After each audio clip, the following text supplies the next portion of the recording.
বজবজ থেকে বাংলাদেশ যাওয়ার পথে দুর্ঘটনার কবলে বাংলাদেশি পণ্যবাহী বার্জ। দক্ষিণ চব্বিশ পরগনার ঘোড়ামারা দ্বীপের কাছে বাংলাদেশ যাওয়ার পথে দুর্ঘটনার কবলে বার্জ। মুড়িগঙ্গা নদীর চড়ে ধাক্কা মারে বাংলাদেশি বার্জ। সাগর থানার পুলিশ গিয়ে 12 জন বাংলাদেশি নাবিককে উদ্ধার করে। বজবজ থেকে বাংলাদেশের উদ্দেশ্যে যাচ্ছিল বাংলাদেশি বার্জ সি ওয়ার্ল্ড। দুর্ঘটনাগ্রস্ত বার্জটি উদ্ধারের জন্য কলকাতা বন্দর কর্তৃপক্ষের নজরে আনা হয়েছে। না, আমি কখনো বলি নাই। তানার আমি জাতি বলবো কেন? আমি তো এখানে নতুন আসছি, তাকে বলছি যে আগে প্রথম যে টিভি আমার খালি জাহাজ নিয়ে গেছে তখনও সে জানে যে আমি নতুন আসছি। তারা আমি বলছি, দাদা আমি তো এখানে নতুন আসছি, আপনি আমাকে মাছ দরিয়ায় রেখে চলে যাবেন, এটা তো আর নাই, এটা ঠিক না। আমি তারা এইভাবে বলছি দাদা। পরে তাকে পাইলটে লাইনে আনছে যে আমাদের এখানে উপস্থিত ছিল আপনার হাবিবুল্লাহ পাইলট, উনি উপস্থিত ছিল। উনাকে কনফারেন্স করছে, আমাকে কনফারেন্স করে উনিও কনফারেন্সে ছিল।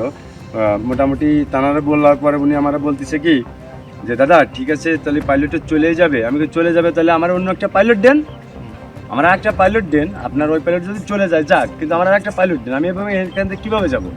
সে আমারে বলতেছে কি আপনাকে আমি লোকেশন দিবানি, আপনি ওই লোকেশন অনুযায়ী এনতে এইটুক তো মানে কিনারে চাপলি তো আপনি পাবেন, চলে আসতে পারবেন। প্লাস আমাদের সুগানিদের লোকেশনও দিয়েছে। এরপরে মনে করেন যে আমি ছাড়ছি, ছাড়ার পরে এখানে এসে ঠিক আছে। আচ্ছা, ওখান থেকে সর্বোচ্চ 300 মিটার আমি আসছি, বা 200 মিটার 200 সর্বোচ্চ 300। আচ্ছা, যে জায়গা আমি অ্যাঙ্কার দিয়ে রাখছি। আপনারা এখন ভারতবর্ষের ঘোড়ামারা গ্রাম পঞ্চায়েতের কাছে, ঘোড়ামারা পূর্বপাড়ার সাইডে আছেন, পূর্বপাড়া, ঠিক আছে? যারা উদ্ধার করেছে আমাদের এই গ্রামবাসীর ছেলেপুলেরা, তারা মাছের ট্রলার নিয়ে গিয়ে উদ্ধার করেছে। তাদের দ্বারা ব্যবহার আপনারা কি অসন্তুষ্ট? না দাদা, অনেক খুশি আমরা, কারণ তারা যে কাজ মহান কাজ করছে দাদা, এরকম কাজ করে না। নিউটাউনের নিরাপত্তা ও সুরক্ষার দাবিতে হাইকোর্টে জনস্বার্থ মামলা। নাইট শিফটে কাজে নিরাপত্তা ও সুরক্ষার দাবিতে এই জনস্বার্থ মামলা হয়। মহিলাদের নিরাপত্তায় গাইডলাইন তৈরির নির্দেশ হাইকোর্টের। বিস্তারিত বলবেন আমাদের প্রতিনিধি সৌভিক মজুমদার। সৌভিক, দেখো, মাননীয় প্রধান বিচারপতি তিনি যে নির্দেশ দিয়েছেন সেই নির্দেশে তিনি খুব স্পষ্ট করে বলেছেন যে এই বিষয়ে স্বরাষ্ট্র দপ্তরকে নির্দিষ্টভাবে একটি খসড়া তৈরি করতে হবে এবং সেখানে তাদের যে পরিকল্পনা রয়েছে সেই পরিকল্পনার কথা তাদেরকে বিস্তারিত বলতে হবে।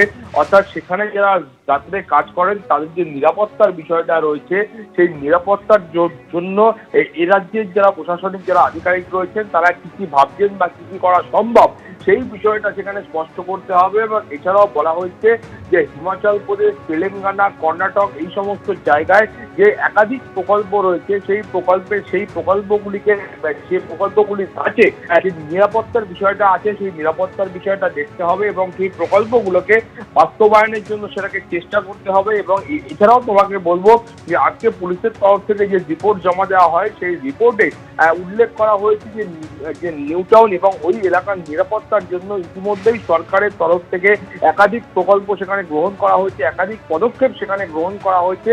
কিন্তু এই সমস্ত পদক্ষেপের পরেও অন্যান্য জায়গায় যে প্রোটোকল রয়েছে, যে নিয়ম রয়েছে সেই নিয়মগুলোকে অনুসরণ করবার জন্য বা সেই নিয়ম মেনে খসড়া বানাবার জন্য আজকে কিন্তু মাননীয় প্রধান বিচারপতি তিনি নির্দেশ দিয়েছেন।